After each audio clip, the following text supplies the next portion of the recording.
বন্ধুরা কেমন আছেন? আশা করি সকলেই ভালো আছেন। তো আপনার মাঝে চলে আসলাম আরো নতুন একটি ভিডিও নিয়ে। তো আজকের ভিডিওতে আপনাদেরকে দেখাবো ইমোতে যে কাউকে ব্লক না করে কল এবং মেসেজ আসা কিভাবে আপনি বন্ধ করবেন। তো আমাদেরকে কিন্তু অনেকেই ইমোতে বিরক্ত করে কল দিয়ে মেসেজ দিয়ে। তো আপনি চাচ্ছেন তাকে ব্লক করবেন না, শুধু কল এবং মেসেজ আসা বন্ধ করবেন। তো কিভাবে করবেন তার পুরো প্রসেসটা কিন্তু আজকের এই ভিডিওতে দেখিয়ে দিব। তো ভিডিওটাকে স্কিপ করবেন না, স্কিপ না করে সম্পূর্ণ প্রসেসটা দেখে থাকুন, তাহলে বুঝতে পারবেন। তো কথার বাড়াবো না, এখন চলে যাবো ভিডিওর মূল পর্বে। চলুন ভিডিওটা শুরু করা যাক। তো ইমোতে যে কাউকে ব্লক না করে কল এবং মেসেজ আসা কিভাবে বন্ধ করবেন, এটা করার জন্য আপনি প্রথমে ইমোতে ক্লিক করে দিবেন। তো আমি আমার ইমোতে ক্লিক করে দিলাম। ইমোতে ক্লিক করার পর এরকম একটা ইন্টারভিউ শো করতে একটু নিচে দিকে স্ক্রল ডাউন করবেন। করার পর এখানে আপনি যে আইডিটা কল এবং মেসেজ আসা বন্ধ করতে চান, তো ওই আইডিটার উপর আপনি ক্লিক করে দিবেন। আইডিটার উপর ক্লিক করার পর এরকম একটা ইন্টারভিউ শো করে দেখেন, আপনি দেখতে পাচ্ছেন 3 লাইন্স অপশন বা 3টা ফুটা, এখানে আপনি ক্লিক করে দিবেন। ক্লিক করার পরে এরকম একটা ইন্টারফেস আবারও শো করে দেখেন, আপনি দেখতে পাচ্ছেন এই যে ফ্রেন্ডস, এই ফ্রেন্ডসের উপর আপনি ক্লিক করে দিবেন। ফ্রেন্ডসের উপর ক্লিক করার পরে এরকম একটা ইন্টারফেস আবার শো করে দেখেন, আপনি দেখছেন নিচে যে আবার লেখাটা আছে, লেখাটার উপর আপনি ক্লিক করে দিবেন। লেখাটার উপর ক্লিক করার পরে এরকম একটা ইন্টারফেস আবার শো করবে। তো এখান থেকে আপনি একটা আইডি থেকে কি আপনার কল মেসেজ আসা বন্ধ করতে চান, না আরও কোনো আইডি থেকে আপনি কল মেসেজ আসা বন্ধ করতে চান।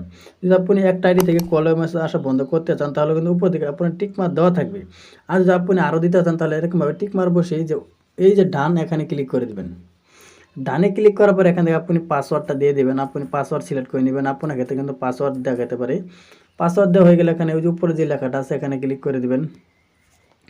ক্লিক করার পর এখানে আপনি দেখতে পাচ্ছেন এরকম একটি ইন্টারফেস কিন্তু শো করে দেখেন, আপনি সোজা ব্যাগে বেরিয়ে আসবেন। আসার পর এখানে আপনি দেখতে পাচ্ছেন এখানে কিন্তু সেই আইডিটা কিন্তু শো করতেছে। তো উপরের দিকে আপনি যে লেখাটা আছেন ট্যাপ, এই ট্যাপের উপর ক্লিক করে দিবেন। দেখতে পাবেন এখান থেকে কিন্তু সেই আইডিটা একদমই উধাও হয়ে যাবে, বা এখান থেকে কিন্তু কোনো প্রকার আইডিটা দেখাবে না। তাহলে আপনি কি করবেন? এই আইডিটা যে আপনি আবার নিয়ে আসতে চান, সেটা আপনাদের দেখিয়ে দেবো। তো আপনাদের কিছু বলে দিই। তো এখান থেকে কিন্তু আপনি আইডিটা চলে যাবে, একদম উধাও হয়ে যাবে, এখানে আপনি খুঁজে পাবেন না। তো এখন যদি সে আপনাকে মেসেজও করে বা কল করে, আপনার ক্ষেত্রে কিন্তু কোনো প্রকার মেসেজ কল কোনো কিছু দেখাবে না বা শো করবে না।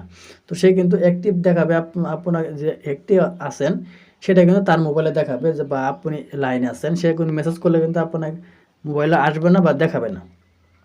তারপর যদি তাকে আবার প্রয়োজন মনে করেন, তাহলে আপনি কীভাবে তাকে আবার আনব্লক করবেন সেখান থেকে। তা আবার আপনি প্রোফাইলের উপর ক্লিক করে দিবেন। এখানে দেখছেন সিকিউরিটি অ্যান্ড প্রাইভেসি, এখানে ক্লিক করে দিবেন।